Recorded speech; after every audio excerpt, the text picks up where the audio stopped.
Let's talk some chess. This game was played in 2001 in Framingham, Mass. The players are Hikaru Nakamura, who we all know with the white pieces, and John W. Loyte with the black pieces. I unfortunately couldn't find a picture of Mr. Loyte, so we've got his name but not his picture here. We of course have many pictures of Hikaru, and Hikaru opens us up with e4. Ooh, make sure the sound is on. Okay, nice. Oh, a little bit louder maybe. Okay, we have d5 from Loyte, c3 by Hikaru, and d4 pushing onwards by Loyte. So this is an opening where white can take with... I often take this pawn, so then after queen takes, I get knight takes with a tempo on the queen. But here Hikaru prefers to develop his pieces first. So this allows d4, obviously, attacking the knight. Hikaru brings his knight to safety to e3, also attacking the d4 pawn, which is defended by the queen for the moment. And now e5 by Loyte, cementing this pawn on d4. We have knight to g3, so normally not a good idea to move the same piece so many times in the opening, but we'll give Hikaru. You can make an exception for Hikaru in a lot of cases. So, but something that you don't want to do, not a good habit to do generally. Knight to f6 by Loyte and knight to f3 by Hikaru. These two knights are nicely stacked together on the king side. Bishop to d6, bishop to c4 by Hikaru, and now I don't like this move by Loyte. He castles kingside. It's always a good idea to castle and get your king to safety, and the engine actually doesn't mind this. But now you have the two knights, you have the bishop, and they're all sort of ready to jump into the attack on the king side and get an attack going. So I think the engine doesn't mind it because the engine can defend perfectly, but if I'm playing someone and I have this position, I'm trying to castle queenside, or at least sort of get rid of these knights if possible. So I wasn't a big fan of that move. We have castle kingside, and now bishop to g4 by Loyte, pinning this knight to the queen. h3, kicking the bishop away, or at least forcing the bishop to make a decision. And here, Loyte makes the first mistake of the game, plays bishop to h5. The problem with bishop to h5 is it allows knight takes on h5, which kicks off a really nice tactical combination. There's going to be two really cool tactical sort of sequences in this game by Hikaru. This is the first one. In this case, what Loyte has to play is bishop to d7 and just retreat with the bishop and call it quits. Now there's no knight to h5 move capturing the bishop, of course. But at least you sort of disrupted Hikaru's king's pawns, although you've now cut off the g4 square, so maybe not the best. But anyways, he retreats it, and now you get knight to h5. And now we get sort of an interesting combination. We have knight takes on h5 by Loyte, and now the sort of surprising move, knight takes on d4 by Hikaru. And this looks like a weird knight sacrifice because the pawn is obviously attacking the knight, but it's opened up a discovered attack from the queen on d1, attacking the undefended knight on h5. So here, Loyte decides to protect his protect his knight and move it to g3, or at least move it from where the queen is, and now there's a couple of ways to continue. The engine wants you to play knight to e6 first, a very aggressive line, forking the queen and the rook, essentially forcing black to play f captures on e6. And then after bishop takes on e6, which checks the king has to move to h8, and now you take with the pawn on g3. And now after some exchanges, this is a better position for white. That's what the engine prefers. Instead of moving the knight to e6, Hikaru just takes the knight on g3 with the pawn. So essentially Loyte was saying, I'm going to mess up your pawn structure a little bit more, move the knight, pawn takes. It's better to have this pawn structure than it is to have the queen capturing on h5, which makes sense. So knight moves, capture, and then of course Loyte just captures back on d4. But now we have d3 by Hikaru, and now this is all of a sudden looking like a very solid position for Hikaru and a shaky position for the black king. So you have the bishop eyeing this long diagonal. The dark squared bishop is now ready to get into the game and attack. The f-file is semi-open for the rook. The queen can join. So things are starting to look a little bit scary if you are playing with the black pieces. So here we have bishop captures on g3, which is also the idea behind Loyte putting his knight on g3. Now there's a pawn on g3. The pawn is undefended.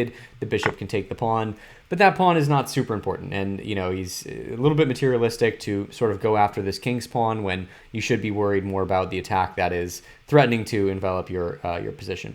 And here we have a kind of surprising move by Hikaru. So take a moment and see if you can find Hikaru's next move in the position. while I give you a moment.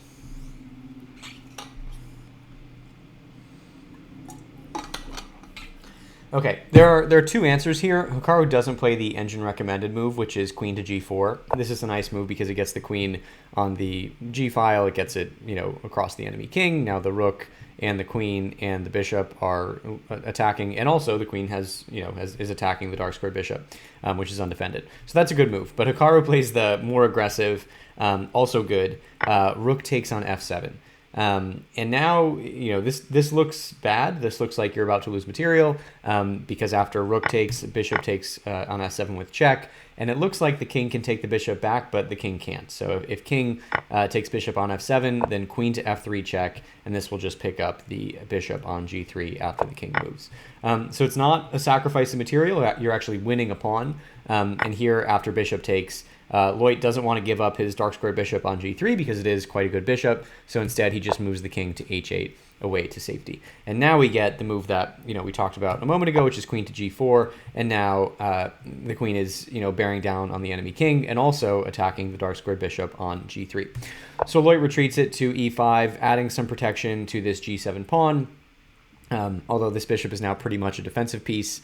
It's cut off by the pawn on d4. It's not doing much in the way of attacking, and it's really just defending g7, so not a very good bishop anymore. But Hikaru's bishop, of course, is quite good. He develops it to g5, and this comes with the tempo. You're attacking the queen on d8. So bishop blocks. The defensive bishop is now a blocking bishop on f6. We have bishop takes on f6, pawn takes on f6, and now a very natural move, rook to f1 by Hikaru, getting the rook on the semi-open file, attacking this pawn, which is defended by the queen, but now the queen has responsibilities to defend. And there's a lot of threats here, right? The rook is threatening f6, and queen is also threatening g8 mate if the black queen ever leaves the back rank. So just obviously not a very fun position to play with the black pieces. We have knight to d7, which is a nice move. Obviously develops a piece, protects the f6 pawn again, and now you have a little bit more back rank defense with the queen and the rook. But unfortunately, this is too late.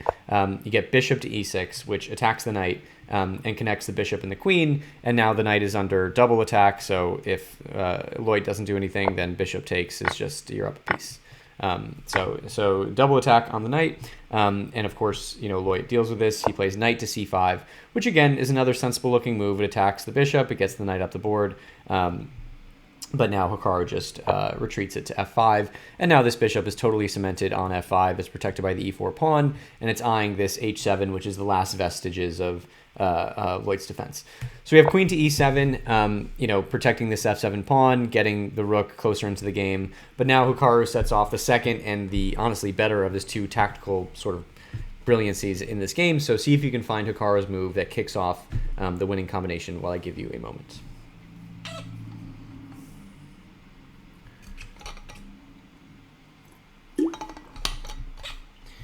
Okay, so it's not entirely clear how to continue this attack. I mean, we could do a quick material check. I think 1, 2, 3, 4, 5, 6, 4, 5, 6. So Hikaru is up a pawn and he's up a bishop for a knight, right? So this is already a better endgame for Hikaru. So maybe you just think about bringing the queen to h5 and threatening f7 and trading pieces, yada yada. And sort of just trading down into a long grinding endgame. But Hikaru is obviously an exciting player, and he sees that there's a faster way to end this game, and he plays bishop takes on h7. And this is looks like a mouse slip, honestly.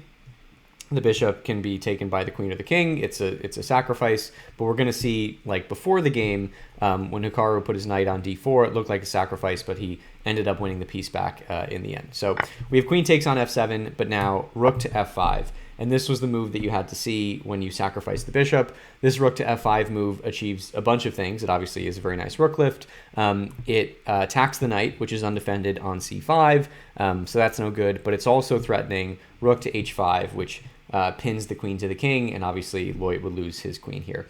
And it's really tough to defend this. The king can't escape because the queen is taking away the g file. So This is just very, very tough to defend. The only way to defend, I think, I don't think there's another way, is rook to g8, so getting into the game and attacking the white queen. But now you just have queen to f3, and the same idea is there. The rook is attacking the knight, and the rook is threatening h5, pinning the queen, which is still feasible because Hikaru's queen is protecting the f5 square. So here Loyte has no choice but to trade. You bring the rook to g5, and now obviously you can't capture the knight anymore because then the Loyte's rook would capture it. So Hikaru just trades here. We have rook takes, pawn takes, and for the moment, Loyte is up a knight, but Hikaru very quickly remedies this with queen to f8 check, and this was the sort of the second move that Hikaru had to see to make it worth it to sacrifice the bishop on h7. So it all came down to this knight really being undefended on c5. That allowed the rook lift to f5, threatening to pick up the knight, and it also allows this queen to f8 check, also forking the knight and the king. So king can't move. Only move here is queen to g7. And now the queen takes the knight, and now Hikaru is just up a pawn and in a better position because Loyte's king is super open and unsafe, whereas Hikaru's king is actually quite safe right now. There's no real way for the black queen to get at this king behind these two pawns, and honestly, the g pawn is getting in the way for black as well.